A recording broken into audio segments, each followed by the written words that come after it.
Godzilla versus the military. Can he be stopped? Picture this. You're chilling at the beach, enjoying the sunshine, and suddenly, the water starts to recede unnaturally fast. Before you can even process what's happening, a massive creature emerges from the depths, the one and only Godzilla. Now, we've all seen those movies where the military jumps into action, unleashing everything they've got to stop him. But have you ever wondered, could any of that actually work? Can our combined military might truly stand up to a towering titan like Godzilla? Today, we're diving deep into this epic clash to answer that very question. We'll explore his origins, delve into his mind-blowing abilities, look at the military's tactics over the years, and consider whether our modern arsenal could tip the scales. So grab some popcorn, get comfy, and let's embark on this monstrous adventure together. The origin of Godzilla. First off, let's rewind to where it all began. Godzilla made his grand debut in 1954 in Japan's classic film, Gojira. Back then, Japan was grappling with the aftermath of World War II and the devastating impact of the atomic bombs. Godzilla wasn't just a monster for thrills, he was a walking, roaring metaphor for nuclear destruction. He embodied the fear and the unknown consequences of nuclear radiation. Over the decades, Godzilla's character has evolved big time. In some movies, he's the villain causing chaos. In others, he's the unexpected hero saving humanity from worse threats. Understanding Godzilla's roots gives us insight into why he's portrayed as such an unstoppable force. Knowing his symbolic origins helps frame our big question. Can the military really stop him? Godzilla's abilities and powers. Alright, let's talk about what makes Godzilla such a formidable foe. First off, he's huge, like, ridiculously huge. Depending on the movie, he ranges from 50 to over 100 meters tall. His sheer size gives him immense strength and durability. Tanks? He shrugs them off. Buildings? He walks through them like paper. And that's not all. Godzilla's got some seriously cool special abilities. His most famous is the atomic breath, a powerful radioactive beam he fires from his mouth. It's like a dragon on steroids. He also has regenerative healing, meaning even if you manage to injure him, he bounces back quickly. When you stack him up against other monsters, or kaiju, Godzilla often comes out on top in terms of raw power and resilience. He's the Og kaiju for a reason. Depictions of military engagements in films. Over the years, we've seen countless cinematic battles between Godzilla and the military.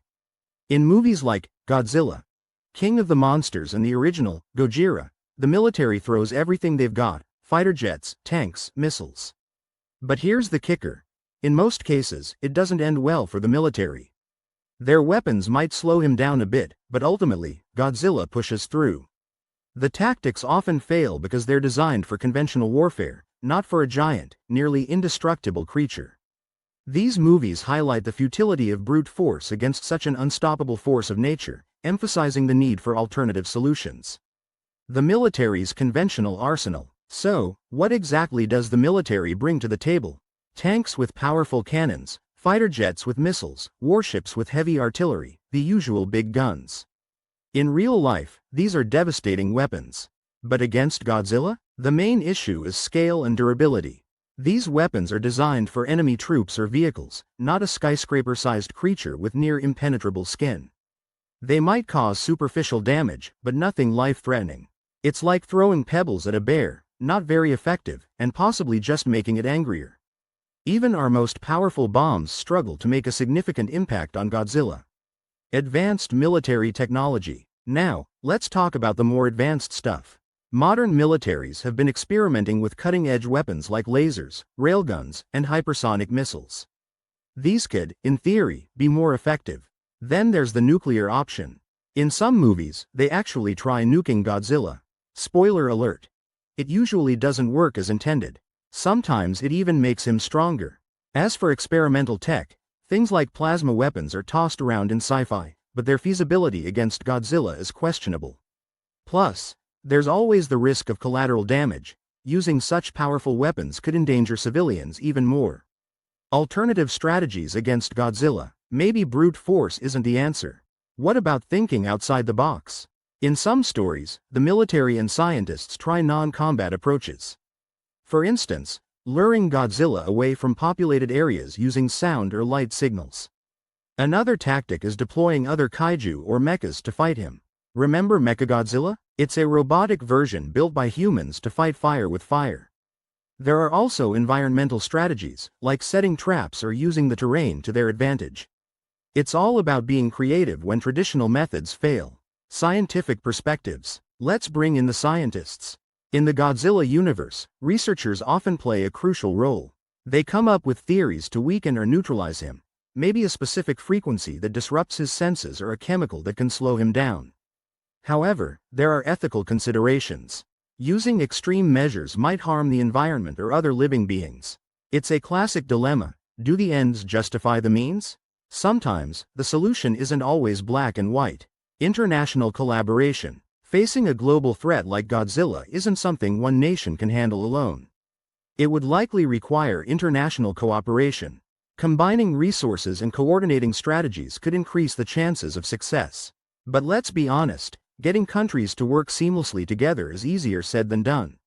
There are language barriers, differing protocols, and politics.